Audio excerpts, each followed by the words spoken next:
So next we'll consider the approval of the Second Amendment of the Interlocal Agreement for the Mental Health Co-Response Team. So we have Chief Gallagher. Good evening, and thanks again for letting me come before you for another amendment to our local agreement for our co-responder program. The agreement you have in front of you, we talked about a couple meetings ago where we addressed us being awarded a SAMHSA grant to include a fourth community. So all this Second Amended Interlocal Agreement does is add the City of Rochester to the agreement. All the other agreement stays the same, other than I think we added a line in there that we don't have to redo this every year if the parties want to end it. There's a 90-day termination agreement with the program. We were updated. We received the money from our grant. We're working on the process right now with that grant where we may be able to roll the money over to 23 because it's so late in the year of being awarded, but that's still a work in progress. But if that does happen, that would be a great benefit to us down the road in some of the funding for the next budget year. But the local agreement in front of you is signed by me, so I'm asking for the approval to amend the local agreement, and then also that I can sign that on behalf of Bloomfield Township. Do you want to come up and highlight anything? Well, I was going to say, and Hillary's here, if I do have the quarterly report that came hot off the press that we can just talk about numbers, but then Hillary was working in the township today, so I asked her to come on up in case you guys had any questions for her. Anyone have any questions? It's a wonderful program, and we're really happy to see it continue and expand, so thank you. And so Troy is up now running 100%. Hillary onboarded there. Ken is his name. He is now a co-responder over there under the same program. Oakland County also has one now, and she's very busy, but they're looking to hire. They're going to hire more. A lot Yeah, more. they're going to hire more. Yeah, so this co-responder program that we helped develop and are implementing is really going to take off throughout the county. And there's our commissioners and have really taken notice, and we're hoping that this will be a regional task force here in the next, I want to say a couple years, but that's not real long. It's not a long time. It's amazing to see how it's grown in just 2 years. Started with just 3 communities, and it's just exploding. So you've made such a difference, not just to the community, but here with our first responders as well. You've made quite an impact, so we appreciate you. Happy to be here.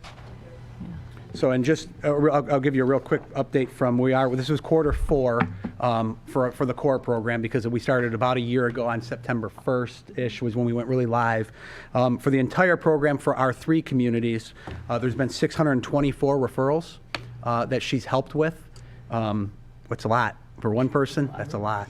Bloomfield Township in itself, we did 221 referrals in that time for that full year, which is pretty incredible as well.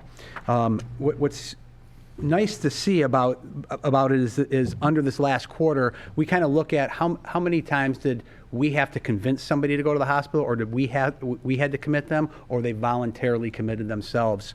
And there was 30 incidents where they went voluntarily, which means our officers in their CIT training, the crisis intervention training, those techniques are working in dealing with our residents suffering whatever type of crisis they're in. And then there was 25 involuntary, but that could also be many different things. It could be alcohol related or drug related where they can't really consent, where we're making that consent for them. But 47 cases in this quarter were left under the family care, which is a big deal because we can then leave them home, not tie up the jails, not tie up the hospitals, and the follow-up care continues when Hillary follows up with they may already be in a program now that she can follow up and ensure that the care is being followed and medications are being appropriated right. So, I mean, I don't know if you want to add anything. It's been, she just quoted an officer. They went on a run the other day, and one of the officers was talking with somebody, and they happened to be both social workers, and he's one of our quieter officers, and he was like, "This is the best hire we ever made." So, Just not expected to hear that from him. So yeah, it's a very nice compliment. Yeah. Buy-in's a big part of this, and there was fear at the beginning that you're replacing police officers with social workers, and that is not the case. It's a partnership that I can't stress enough how important it is for us to continue this. So, only one question I have. go ahead. I don't know if it's really a question, but if you ever find I mean, Hillary, of course, is doing such an amazing job, and the program is fantastic, and I'm so wonderfully glad that it's here, and so are the residents. I just say that, look, if you ever find that you think you need more resources because even greater capacity is required, I bet you, I mean, I would support that. I would imagine that everybody else here would too. So, With that grant, that is one of the interlocal, we're literally, they just did interviews last week. They're having the same problem everybody else is having, quality of candidates. And the fit in this type of job, in this specific co-responder is crucial.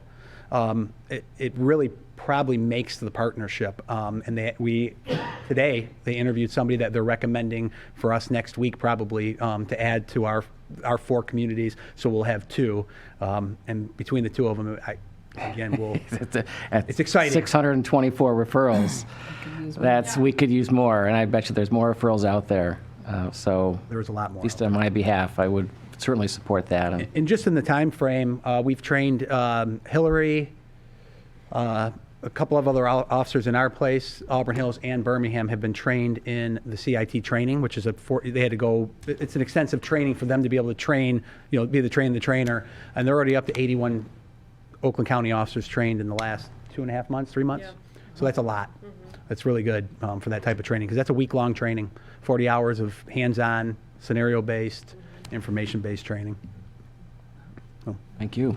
I think it's a great program. I'm just really glad that we're one of the communities that had it, and your predecessor did a great job of getting it to us. So I'm glad we're expanding it, and I echo the clerk's comments about, expanding it more if need be. So I would make a motion to approve the second amended interlocal agreement and authorize Chief Gallagher to execute the agreement. Motion by trustee Shostak, support by trustee Faki. All in favor? Aye. All opposed? That does pass. Great, thank you. you.